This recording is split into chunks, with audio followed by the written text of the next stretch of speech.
Hello my dear friends, I am your educator Mohan Singhal. और आज की वीडियो मैं आपके लिए लेकर आया हूं जिसमें आप किसी केमिकल इक्वेशन को किस प्रकार बैलेंस कर सकते हैं वो मैं सिखाऊंगा। इस वीडियो को बिल्कुल अंत तक देखिएगा जिससे आपको केमिकल इक्वेशंस को बैलेंस करना आ जाएगा। और वीडियो पसंद आए तो इसको लाइक कीजिएगा, अपने दोस्तों को शेयर कीजिएगा और अपने channel MS educare by Mohan Singhal को सब्सक्राइब कीजिएगा। चलिए वीडियो स्टार्ट करते हैं। किसी इक्वेशन को किस प्रकार हम बैलेंस करेंगे इस वीडियो में हम ये सीखेंगे। आपको पहले क्वेश्चन में मैंने कुछ इक्वेशंस दी हुई हैं जिनको हमें बैलेंस करना है। बैलेंस करने के लिए सबसे ज़रूरी बात ये होती है कि इसमें लेफ़्ट हैंड साइड जो होती है उसे हम रिएक्टेंट्स कहते हैं और जो राइट हैंड साइड होती है वो प्रोडक्ट्स होते हैं। तो ये याद रखना है। और दूसरी बात इसमें ये याद रखनी है कि यहाँ पर हमने जितने भी मॉलिक्यूल्स लिए हैं उतने ही मॉलिक्यूल हमें प्रोडक्ट साइड में मिलना चाहिए। तो दोनों तरफ की काउंटिंग अगर सेम है तो हम उस इक्वेशन को बैलेंस कर पाएंगे। अगर काउंटिंग कम ज़्यादा है तो उसी को हमें वहाँ पर नंबर ऑफ मॉलिक्यूल्स ऐड करके उसको सही करना रहेगा। चलिए पहली इक्वेशन को हम देखते हैं। पहले इक्वेशन में आपको दिया है HNO3 प्लस CaOH का whole twice gave out CaNO3 का होल ट्वाइस प्लस H2SO4। इसमें आपको यहाँ पर टोटल काउंटिंग करनी है। हाइड्रोजन यहाँ पर कितने हैं? 1 यहाँ पर है, ठीक है, और 2 यहाँ पर हैं। तो टोटल हाइड्रोजन कितने हो गए? 3 इधर। और यहाँ पर हाइड्रोजन आपके पास अभी कितने हैं? 2 हाइड्रोजन है यहाँ पर अभी आपके पास। यहाँ पर NO2 कितने हैं? 2। और यहाँ NO3 है। यहाँ पर NO3 कितने हैं? 2। और यहाँ पर NO3 कितने हैं आपके पास? 1।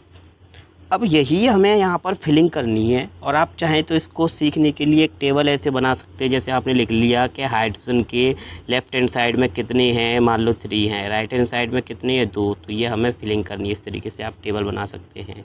NO3 के कितने हैं? तो लेफ़्ट हैंड साइड में कितने थे NO3? 1।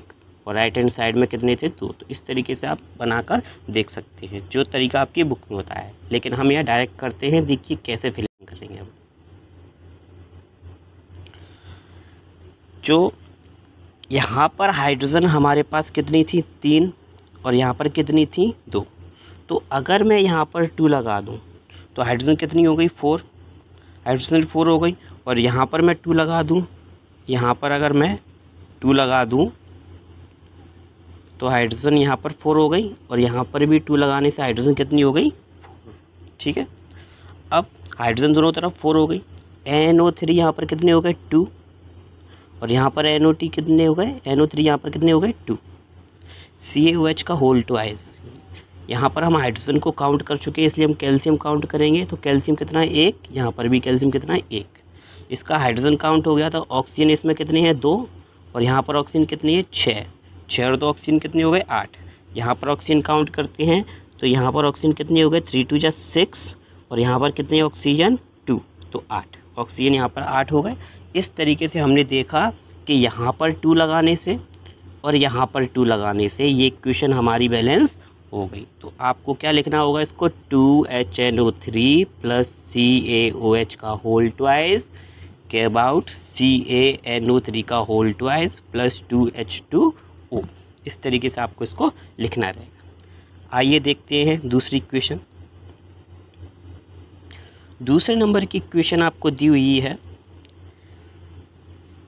NaOH plus H2SO4 gave out Na2SO4 plus H2O। इस तरफ सोडियम कितने हैं? 1।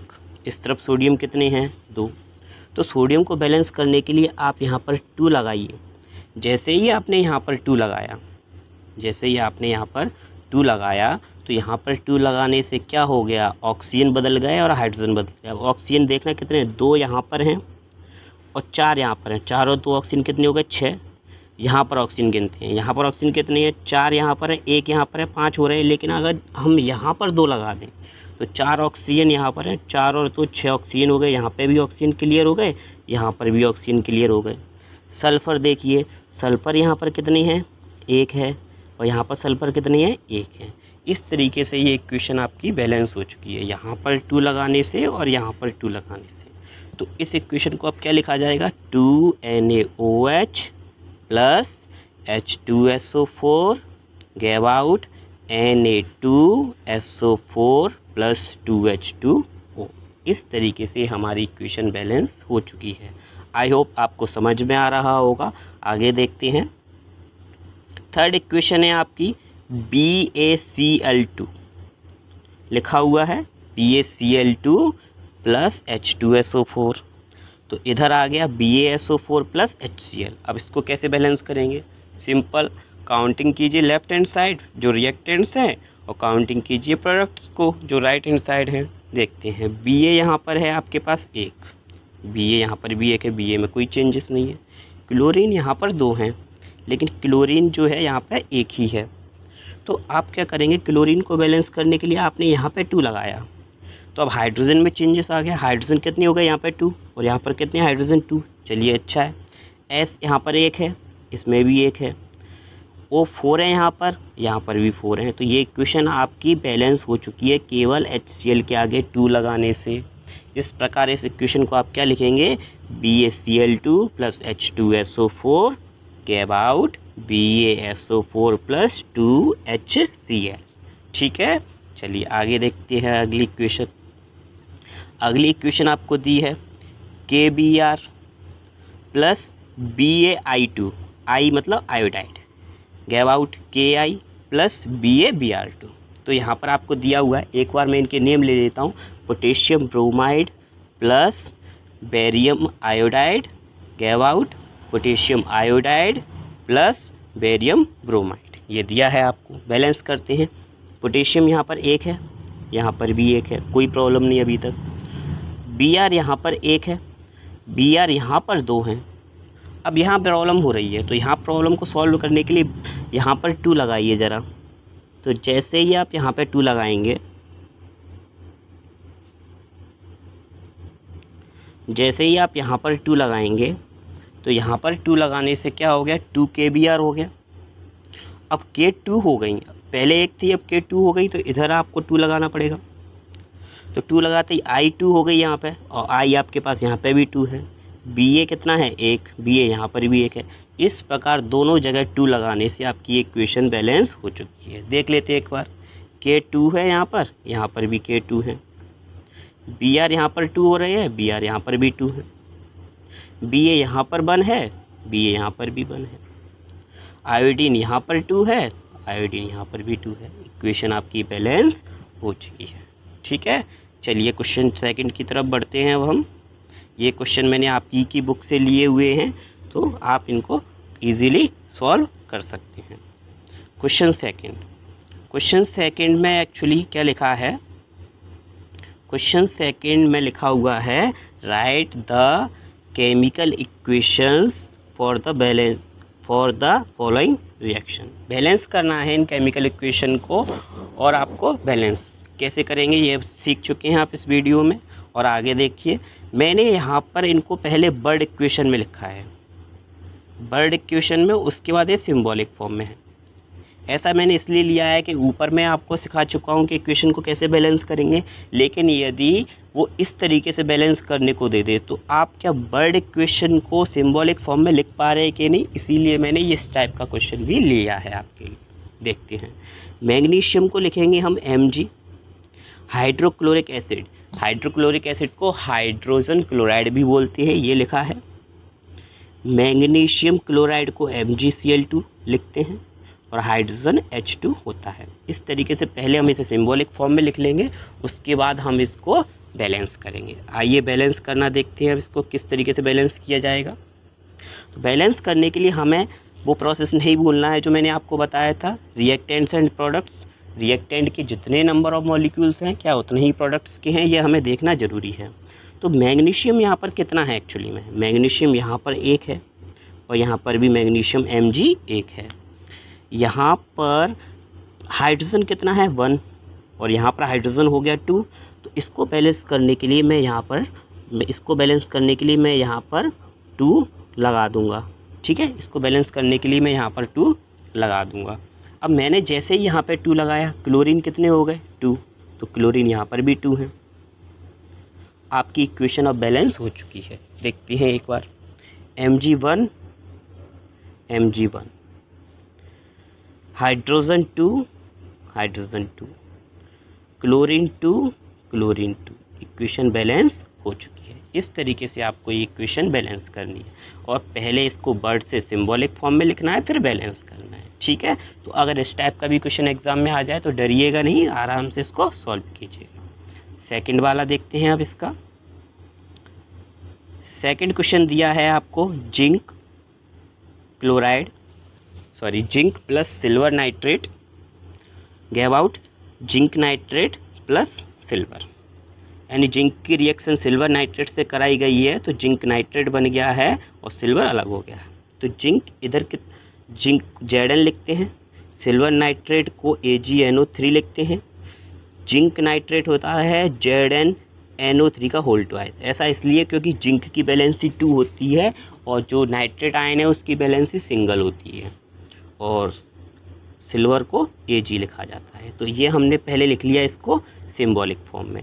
आइए अब इसको हम बैलेंस करते हैं। तो बैलेंस करने के लिए हम क्या करेंगे, हम जो अपना पुराना वाला तरीका है वही अपनाएंगे, जिसमें हमें रिएक्टेंट्स और प्रोडक्ट्स को हमें देखना होगा। Zn एक है, इधर भी एक है। Ag यहाँ पे 1 है, यहाँ पे भी 1 है, लेकिन NO3 यहाँ पे 1 है और यहाँ पे NO3 के कितने मॉलिक्यूल हैं 2। तो NO3 को बैलेंस करने के लिए आप इसके आगे 2 लगाएंगे। तो जैसे ही आपने यहाँ पे 2 लगाया तो यहाँ पे 2 लगाने से क्या होगा, Ag में चेंजेस आएगा और Ag के आपको यहाँ 2 लगाना पड़ेगा। अब चेक कर लेते हैं, Zn एक है, Ag यहाँ पे 2 है, यहाँ पे भी Ag 2 है, NO3 यहाँ पे 2 हो चुके हैं, यहाँ पे भी NO3 2 है। एक विशेष बात मैं आपको यहाँ बता दूँ, जैसे यहाँ पे 2 लगा हुआ है NO3 के यहाँ पे 2 लगा हुआ है बेस में होल ट्वाइस करके, तो आप यहाँ पे 2 नहीं लगाएंगे ऐसे बेस में। आप बैलेंस करने के लिए केवल उस कंपाउंड के आगे ही लगा सकते हैं। आप ऐसा नहीं कि उसको होल ट्वाइस आपने लिखा NO3 लिखा है तो बैलेंस करना है तो मैं यहाँ लगा दूँ, ये गलत हो जाएगा। ऐसा नहीं करना है, आप उस कंपाउंड के सिर्फ आगे ही लगा सकते हैं और पूरे कंपाउंड के आगे, बीच में नहीं लगा सकते। ठीक है, चलिए तो इस तरीके से ये बैलेंस हो जाएगी इक्वेशन। नेक्स्ट सी वाला देख लेते हैं, सॉल्व करते हैं। सी वाले को एल्यूमिनियम लिखा हुआ है तो एल्यूमिनियम का Al हो जाएगा, कॉपर क्लोराइड का CuCl2 हो जाएगा, एल्यूमिनियम क्लोराइड का AlCl3 हो जाएगा और कॉपर का Cu हो जाएगा। इसको सॉल्व करने के लिए हम देखिए बैलेंस कैसे करेंगे इसको। तो इसको बैलेंस करने के लिए हम क्या करेंगे, अब यहाँ पे Al1 है, यहाँ पर भी Al1 है, कॉपर यहाँ पर 1 है, कॉपर यहाँ पर भी 1 है, लेकिन क्लोराइड यहाँ पर 2 है और यहाँ पर क्लोराइड कितनी है 3। तो इसको करने के लिए हम क्या करेंगे, इसको करने के लिए पहले हमें दोनों जगह लगाना होगा, यहाँ पर भी और यहाँ पर भी। कैसे करेंगे, इसको करने के लिए हम क्या करेंगे, अब ये मैनेज नहीं हो सकता कि ये 2 है ये 3 है, तो इसका 2 हम इस पर पहुँचाते हैं ज़रा, इसका 2 हम इस पर पहुँचाते हैं। तो अब ये 2AlCl3 हो गया और Cl कितने हो गए यहाँ पे 3 2 जा 6, तो 6 करने के लिए 2 हम यहाँ पे 3 लगाएंगे। लेकिन अब इसके लिए क्या होगा, एल्यूमिनियम 2 हो गए तो यहाँ पे एल्यूमिनियम को 2 कर देंगे और कॉपर कितने हो गए यहाँ पे 3, तो यहाँ पे कॉपर को 3 कर देंगे। इस तरीके से इसको बैलेंस किया जाएगा।